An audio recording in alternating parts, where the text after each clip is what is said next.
de esas cabañas para ir viviendo mientras construyen la gran ciudad. El siguiente paso que hacen es un ritual. Los romanos creen en muchos dioses y para cualquier cosa que hacen en su vida tienen que hacer rituales, ofrendas, incluso en sus casas, la mayoría, fueras rico o pobre, tenías un pequeño altar para hacer ofrendas.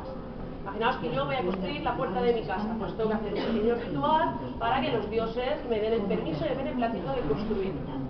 Entonces, ¿qué van a hacer para hacer el ritual para la ciudad? Hacen un banquete ritual con sus sacerdotes, su agur, en el que van a ofrecer cosas, animales, tipos de hierbas, ¿no?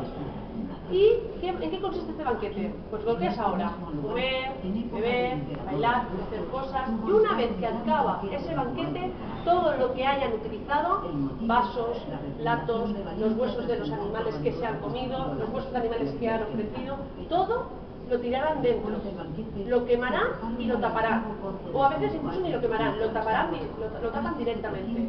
¿Por qué lo van a tapar directamente y no se van a esperar al día siguiente, sino en el mismo momento? Porque ese material está contaminado, porque ha estado en contacto en un momento en el que está en relación los dioses con las personas. Por lo tanto, no pueden esperarse al día siguiente, tiene que ser justo en ese mismo momento. El primer ritual que se hace en el 138 va a ser pequeño, lo que les interesa es hacer algo rápido para enseguida, ¿de acuerdo?, ponerse a construir la ciudad. Ahora nos vamos a acercar a verlo. En esa vitrina de allí tenemos lo de la primera fundación.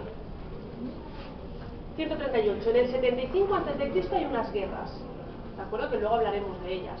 Y la ciudad se quedará, la quemarán y la abandonarán, y quedará un tiempo sin nada.